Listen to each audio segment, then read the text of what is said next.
The Outsider podcast shares the opinions and analyses of Drew Landry. They are his thoughts, and his thoughts alone, and do not necessarily reflect every member of his audience or newsletter readers. Now, on with the show.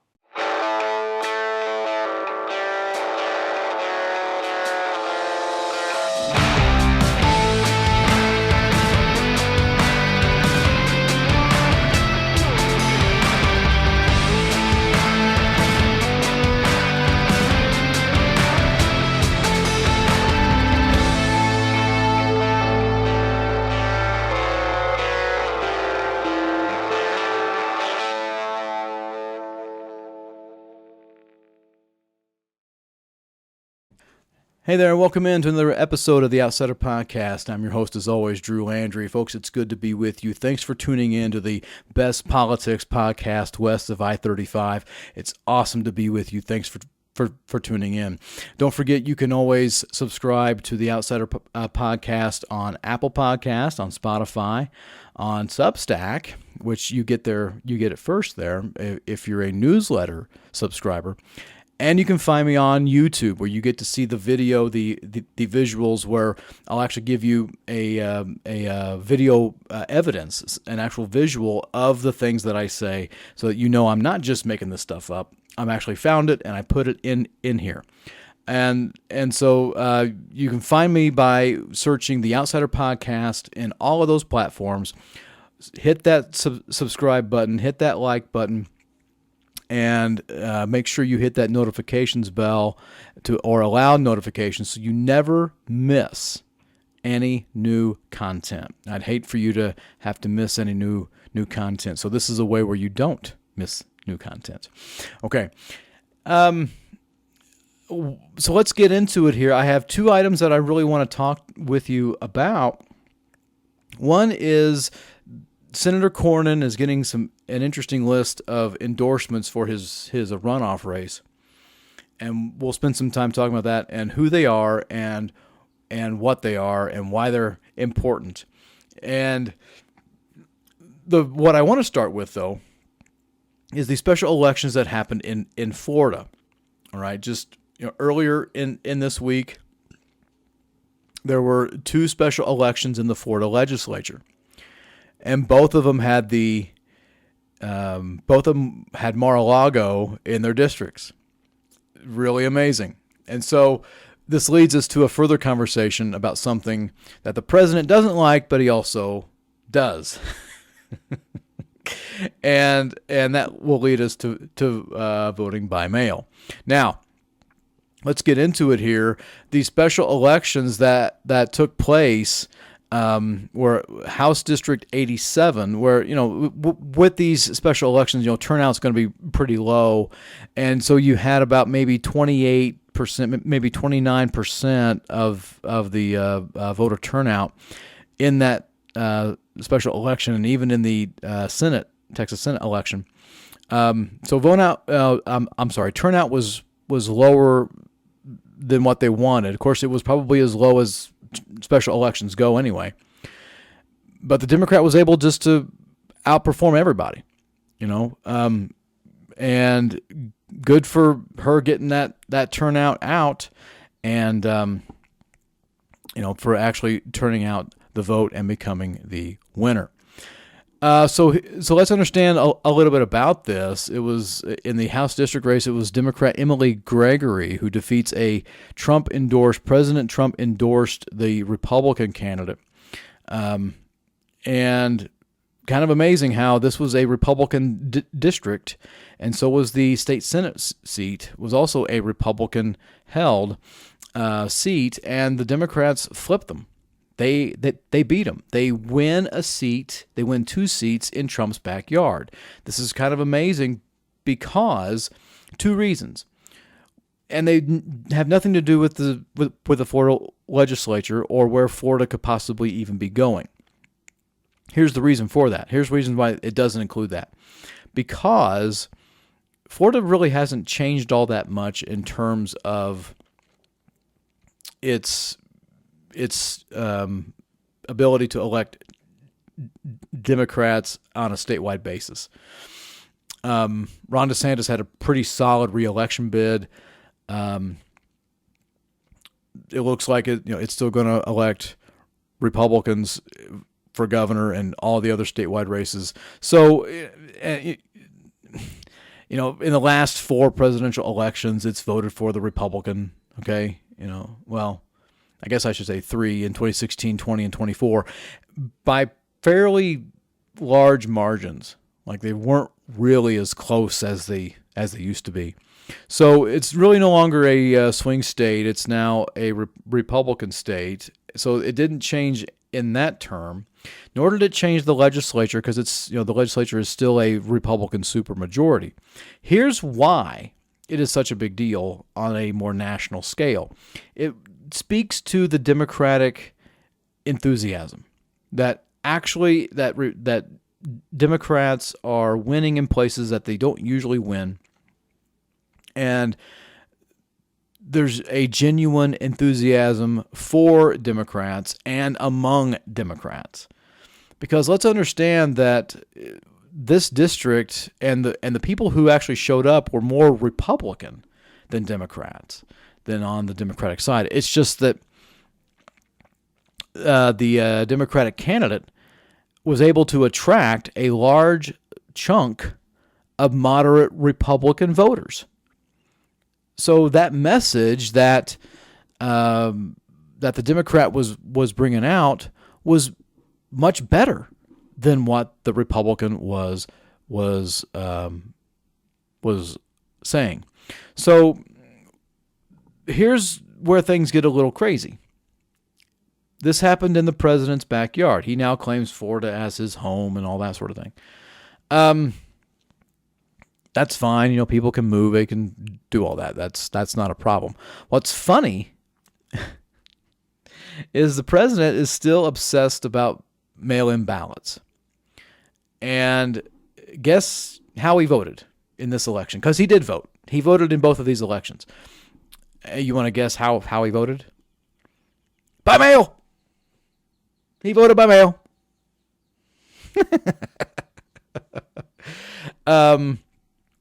He was asked about this. He was asked about this Thursday, March 26th, and he said this. This is a quote from the New York Times. He goes, "You know what? No, I got to do it like this. You know what? Because I'm president of the United States, and because of the fact that I'm president of the United States, I did a mail-in ballot for elections that took place in Florida because I felt I should be here instead of being in the beautiful sunshine. I decided I was going to vote by mail-in ballot because I couldn't be there, because I had a lot of different things.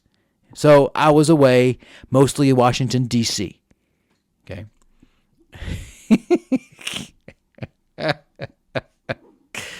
So what's his reasoning for doing it? Well, because I'm president and you're not. And he was allowed to, because he's done this in the past. He voted by mail in 2016. He voted by mail in 2020. He was allowed to do that. Voted by mail, probably voted by mail in 2022 for all I know. But he definitely voted by mail in this way. And he said he had this to say. He told lawmakers at a fundraiser for the National Republican Congressional Committee, "I won with mail-in ballots. I won. But I hate mail-in ballots because basically it's a way of cheating." So if you believe voting by mail is cheating and you are voting by mail, logic just speaks to the fact that the president is, in a sense, saying that he cheated. And let's also not forget that the president is a 34-time convicted felon. And I don't really think that Florida allows felons to vote. So how is he able to vote? How is he? Is this not a high crime? I mean, is this not? This is just, oh my gosh, this is so good. This is just too delicious. The irony is so great. How he hates mail-in ballots. He hates mail-in voting. But he voted by mail. And the right's not going to say anything about this. It's not going to say anything about it because they're in the cult of Trump. I mean, they love Trump. Now, he can do nothing wrong. That's the other side of Trump derangement syndrome. They just don't think he can do anything wrong. So because of that, because he did it, it's okay. But if somebody else did it, it's not okay. Let's just understand that. It's just, oh my gosh. So he likes to say that there's cheating. Look, he's so mad that he lost 2020. He's so mad that he lost 2020 that he constantly brings up this thing about how it's not safe and how there's a whole bunch of fraud happening here and all this sort of crap. Okay, so let me just do some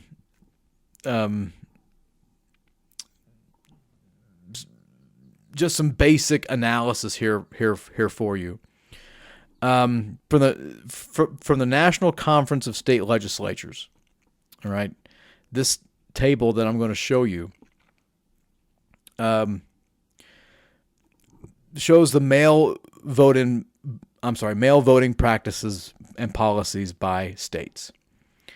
And so you have, let's see, 1, 2, 3, 4, 5, 6, 7 states that vote exclusively by mail.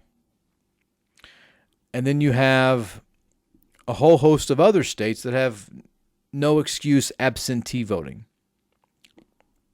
And then you have excuse required absentee voting. Florida has a no excuse absentee voting. So the president, claiming he had an excuse, didn't need one in order to vote.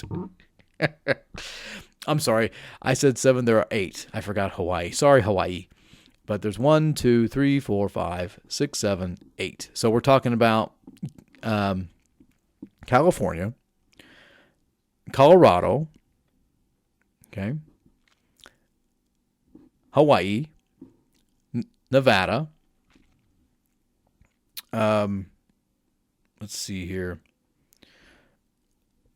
Oregon, Utah, Vermont, and Washington State, all have exclusive mail-in voting. And so does the District of Columbia. So does D.C. So this is so interesting here. And here's what the bipartisan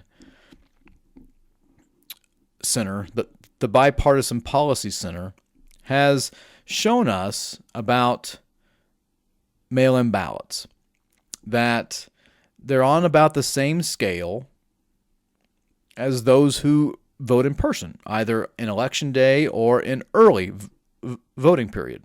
Okay? More people like to, there's, especially in 2022 and in 2024, more people voted in person on election day. For the first time ever, you actually had more people voting by mail in 2020 than you did in in-person election day. So, and that has been surpassed yet again. So, okay. Are they safe? Okay.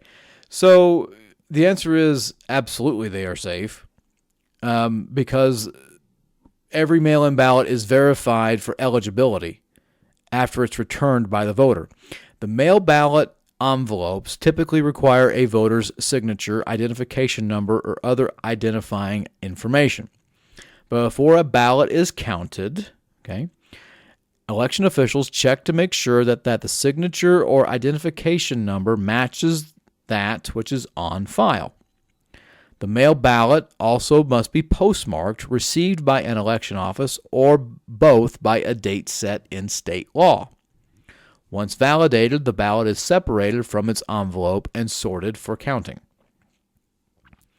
Mail ballots suspected of fraudulent activity are set aside for further investigation, and when applicable, referred to law enforcement for prosecution. If a voter submits more than one mail ballot, or tries to vote in person after already voting by mail, only one ballot will be counted, and the instance of double voting will be flagged for further investigation. In addition to verifying the identity of male voters, many election officials also take the following precautions to ensure the security of mail voting. They use an election management system to track every ballot issued and prevent double voting. Updating voter registration lists daily to ensure the voter's correct residence and mailing address is on file so that the correct ballot is sent to the voter. And balancing the number of ballots received against the number of voters who applied for a ballot, so that they don't, get more than what was sent. So how can I be sure that my ballot was received by the election office? Well, look, 47 states and D.C. enable voters to actually track the status of their mail-in ballot. Okay, so you can actually track it. All right, and so there are ways for that to actually happen. So what people like to often point to or like to often think is that somehow there's this ballot harvesting and all this sort of stuff. Look, ballot harvesting is against the law, and sometimes they happen, and they are caught, and they are prosecuted. So this whole conversation about how voting by mail is somehow a fraud. People, look, we've been voting by mail since the Civil War. Like, that's how the whole thing happened. Okay? Absentee voting, voting by mail, however you want to phrase it, was actually able to start doing this to help our soldiers vote during the Civil War. And it's increased use since the 1980s when a Republican was president throughout most of it. All right? Like 9 of the 10 years in the 80s you had a Republican in office. So, this is crazy. That the fact that the president who thinks that he is somehow immune from cheating, and thinks mail-in voting is cheating, somehow voted by mail, but his vote is fine. This is just more of the crap that comes out from him. I mean, people, why are you beating up on Trump? Because he's an easy punching bag. He does it to himself, folks. I don't have to do any of these things. I don't have to search and find, high and low for these things. His is there. He does this to himself. So whenever I'm making fun of him, it's because he's left the door open. The jokes write themselves with this guy. What's sad is that people take him seriously and that he thinks he's being serious. It's a sad day when the president says stupid stuff like this, and the rationality is nowhere. It's like you just caught a 5-year-old or a kid whose hand was in the cookie jar, and you told them not to, and you said, "Hey, your hand's in the cookie jar. What are you doing?" "Well, that's not my hand. It's someone else's hand." And because it's Donald Trump, and because Republicans worship Donald Trump, it's okay. One of the key criticisms that I hear about voting by mail is that it somehow favors the Democrats over the Republicans or whatever else. Folks, there was a study done 6 years ago by a BYU, Brigham Young University political scientist Michael Barber and University of Virginia political scientist John Holbein. They decided to look into this. And let's understand that since 2000, a handful of states have switched almost exclusively to voting by mail. And these include Oregon, Washington, Utah, Colorado, Hawaii, now California, Nevada, Vermont. And so they need to look at how the voting behavior for these particular states have come from. And so what these two did, what Barber and Holbein found, was that in presidential and midterm elections between 1996 and 2018, switching to all mail voting increased the percentage of residents who actually voted by 1.8 to 2.9%. When it came to Democratic share of the vote, they found a tiny uptick in the share of votes that went to the Democratic candidates for Congress, governor, and president by 0.7%. But the difference was so small that the margin of statistical error means it's possible there was no effect at all, says John Holbein. There might be a teensy tiny effect on the Democratic turnout. So they did a double check here. They analyzed 40 million voting records in Washington and Utah. Washington, a strong Democratic state, Utah, a strong Republican state.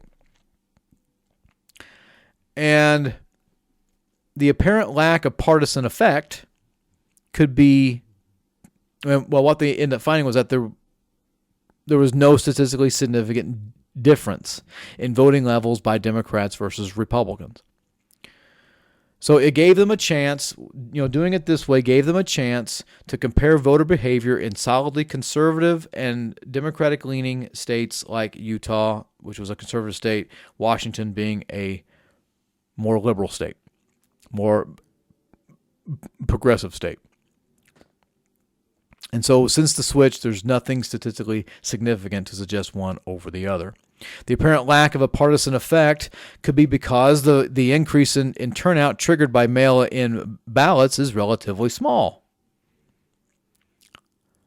For such a number of new voters to have a lopsided impact, they would need to be overwhelmingly affiliated with one party or another. John Holbein suspects the new voters are little different from other voters, but they simply needed the nudge of mail-in ballots. The new results also mirror what was published in June of 2020 from Stanford. In that study, scientists looked for changes in voting as counties in Washington, Utah, and California gradually switched to all mail-in ballots in 2006, 12, and 18. Again, they found negligible partisan impact, with turnout by registered Democrats increasing by just 0.1% relative to the Republicans. So, look, this is really good news. You have two independent studies here, independent of each other, that came to the exact same conclusion. Said Andrew Hall, who co-authored the paper and was the political scientist from Stanford.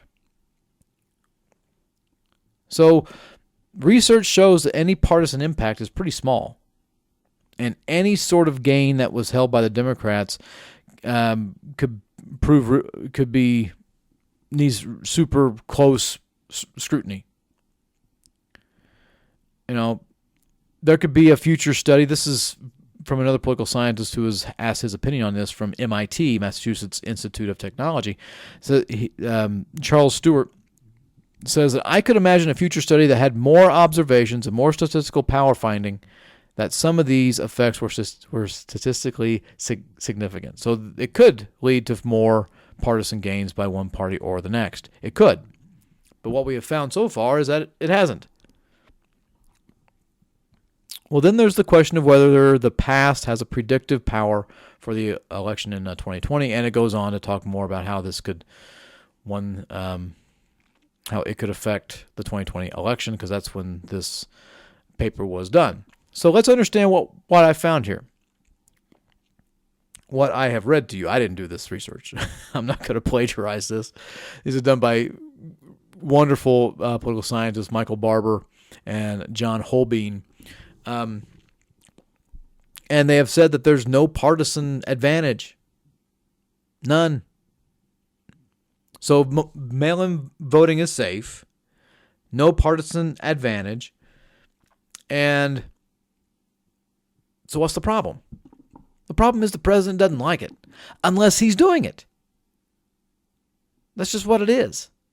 There's nothing more to say about it than that. The president calls it mail-in cheating, and this is just stupid. But, look, I'm not here to say one is smart or dumb or anything like that about this. But what I am here to say is that it's been pretty clear that mail-in voting is safe. Mail-in voting has no partisan bend to one side or the other. So what does this say again? Just to reiterate, what do these special elections say for the Democrats nationwide? Just to reiterate here, they're attracting more voters on their side than the Republicans are. That's just it. What's that mean for the midterm? Well, look, I'm recording this in late March. You will hear a lot of this come, you'll hear a lot of this conversation and a lot of I told you so's in November. But what I'm here to tell you right here, right now, don't know what it means. I can tell you what it possibly means. It possibly means that there's possibly more enthusiasm on the Democratic side than the Republican side. And those in Texas can go, oh, that's Florida. Well, let's understand why that's important. There's these things called wave elections. And the enthusiasm held by one party in one state is not confined to that one state. If that was the case, then 1994 would have been a fluke. 2006 would have been a fluke. 2010, 14, 18 were all flukes, except they've happened so many times. These things talk about, that they are illustrations of a storm that is coming, and it's seeming as if there is a perfect storm on the horizon. That can all change. Public opinion, and I always need to remind you of this. I remind my newsletter readers of this. Public opinion is a lot like the wind, and it's a lot like West Texas weather. It can change. So it's not a solid thing. It's very fluid. Right now, the president isn't doing very well. I mean, I can, just from real clear politics, his average approval rating is 41.2. 41.2. I mean, when you look at some of these others, like the Cook Political report, I mean, his average approval is 40.7. And we keep hearing all these, not so great situations coming up with our involvement with Iran, inflation, gas prices, the economy. All of these things are just bad news for the president. But let's remember, folks, all this stuff can change. Right, nothing is a solid aspect here. And the president has some really great cheerleaders who love to, when he walks in a bipedal manner, there are people who will just say that's just wonderful stuff. Thank you so much. We love you walking. And they'll try to convince people about that. That's what they do. But no one's really buying that right now. No one is feeling a good economy right now. And for better or for worse, for fair or unfair, the party in power usually gets blamed for that. That's just the way it is. This midterm is going to be a referendum on the president's approval rating, and it has not been good since this time last year. The last time he had an actual approval above disapproval was March 12th of 2025. It's been downhill for him ever since. And if you think that that's not a telltale sign of where things can go, you've really missed a boat. And let's also understand about favorability here. Look, Republicans are more favorable right now as a party. They're more favorable than the Democratic Party, but not by much. Republicans enjoy about a 5% less hatred than the Democrats. The unfavorables for the Republicans is almost 15 points, 15%. The unfavorables for the Democrats is a little more than 20%. So they're getting up there. They are getting up. They are very much getting up there to where they are tying with each other, and it's about how everyone just doesn't like them. But that doesn't mean people aren't going to vote for one or the other. So interesting. All right. So we had those special elections. The Democrats win in Trump's backyard. Speaks to the bigger movement, the bigger enthusiasm for the Democrats than it does with anything with going on in Florida. And the president, even though he voted by mail, still doesn't like to vote by mail. I just wonder what all he said here. I don't like voting like this. This is a terrible way to do it. But I'm gonna do it. I'm president. I'm fine. I'll just vote by mail. That's okay.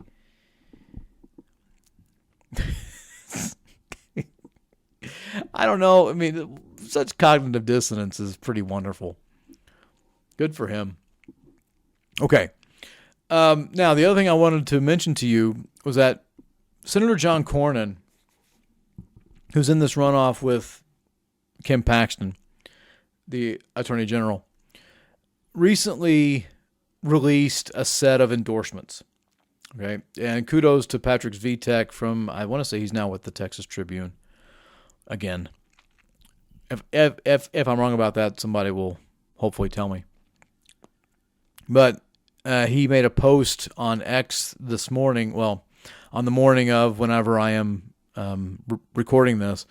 It says that 3 Texas delegation members come off the sidelines for Cornyn in the runoff. And we're talking about those in the U.S. House. Roger Williams, Randy Weber, and Nathaniel Moran. Okay. Now he also gets 14 new endorsements from state lawmakers. He being John Cornyn. Texas State Senator from Lubbock, Charles Perry, is behind John Cornyn. Jeff Berry, Brad Buckley, Angie Chin Button, Mano Diala, Sam Harless, Cody Harris, Ken King, Jeff Leach, Janie Lopez, Morgan Meyer, Candy Noble, Dade Phelan, and Matt Shaheen are all backing Cornyn. And what's that mean for anything? Well, look, it can mean a lot of things.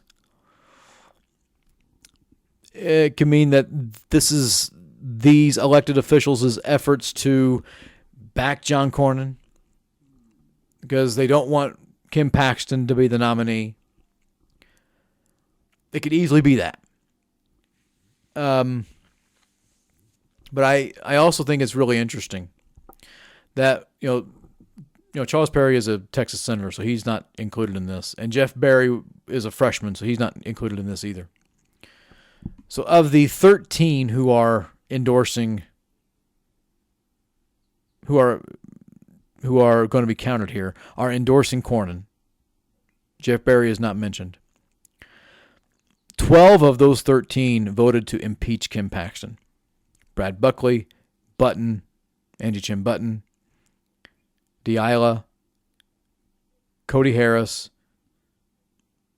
Ken King, Jeff Leach, Janie Lopez, Morgan Meyer, Candy Noble, Dade Phelan, Matt Shaheen. Okay. Diala, I think I said that. 12 of those 13 voted to impeach him. The one who did not impeach Kim Paxton was Sam Harless. So what do those others say? Well, it tells me something here that they cannot defend Ken Paxton. They can't, with any sort of moral sense, with any sort of political mindset, with any of those things, go on the stump and say, Ken Paxton is a good man and you need to go vote for him. They can't do it. Not when the choice is John Cornyn. They just simply can't do that. Because they know if they did, they'd be faking it. So, at least they have a little bit of conviction when it comes to this. I don't know why State Senator Perry endorsed John Cornyn. I would ask him, but he doesn't want to talk to me. He doesn't like me, and so he would not answer any question that I would have about that. At least from person to person, I'd have to go through a third party. That said, I have a feeling, and I could be wrong here. Anytime I make a guess about what the senator does, he automatically says that I'm wrong. And then we'll eventually say what I have said, which means that I was right. But my guess, it's all it is that Perry is a very social conservative.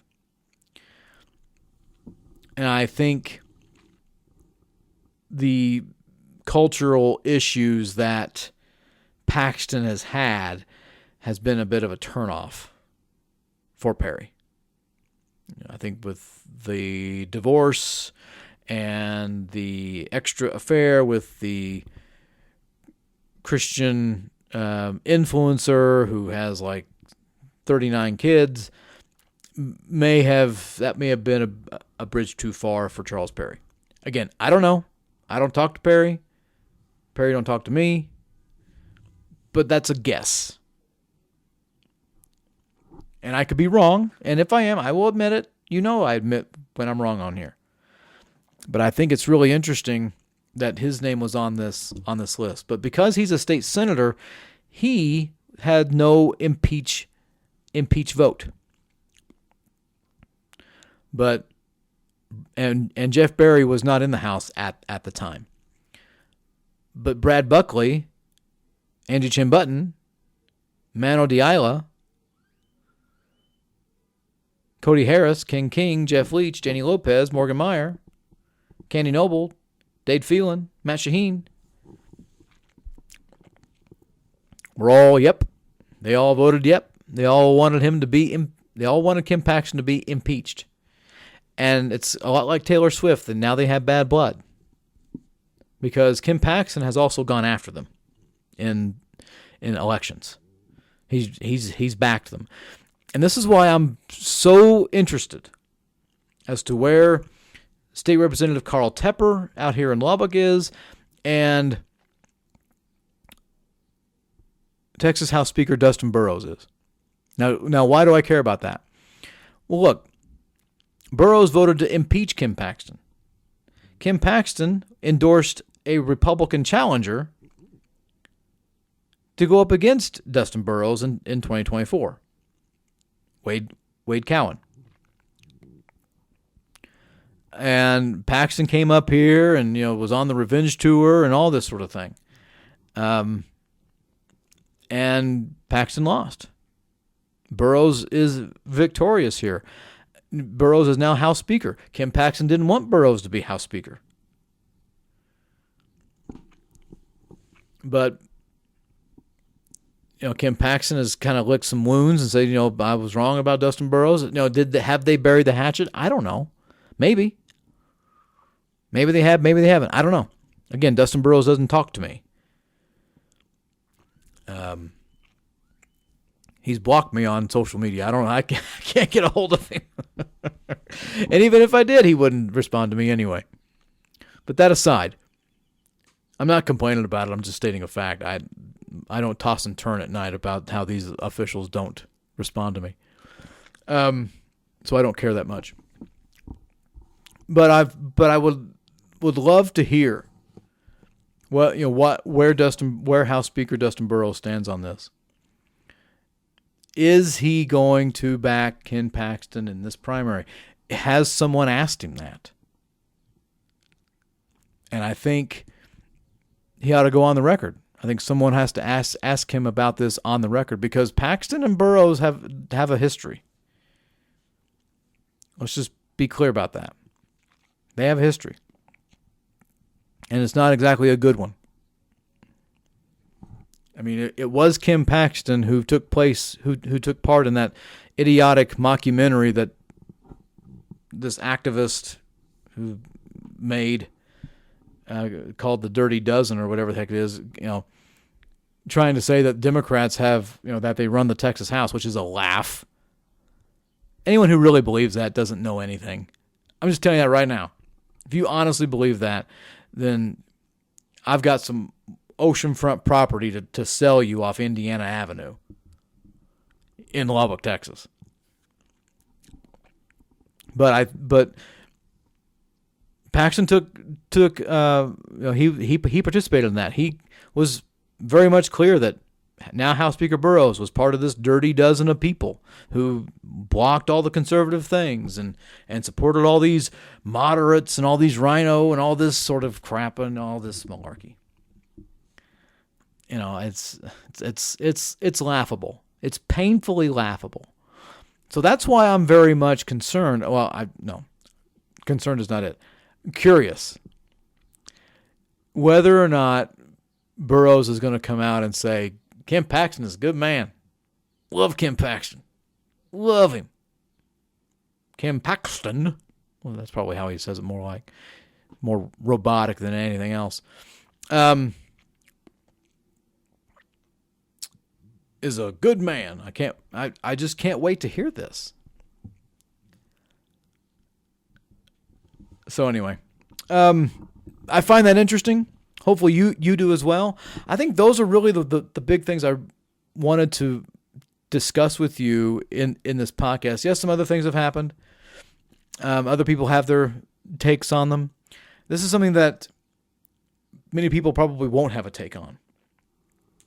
And I wanted to give you that light. I wanted to shed that for you and give you a perspective that probably others don't have. So that said, that will be all for today. I appreciate you listening in. And folks, I hope you have a great week, great day, and thank you for listening to the best politics podcast west of I-35. Don't forget to subscribe on Substack, to subscribe on iTunes, Spotify, YouTube, and all that. Look for the Outsider Podcast. Hit that subscribe button, and never miss any new content by hitting that notifications bell. Thank you so much for listening in, and I'll see you again very soon. The preceding analyses and opinions were that of Drew Landry and his alone. They did not necessarily reflect all of his podcast listeners or newsletter readers. Thank you for listening to the Outsider Podcast. Be sure to follow The Outsider on X and on Facebook. Also, don't forget to sign up to be a free subscriber to his newsletter on Substack. Just look for The Outsider. We will see you again next time.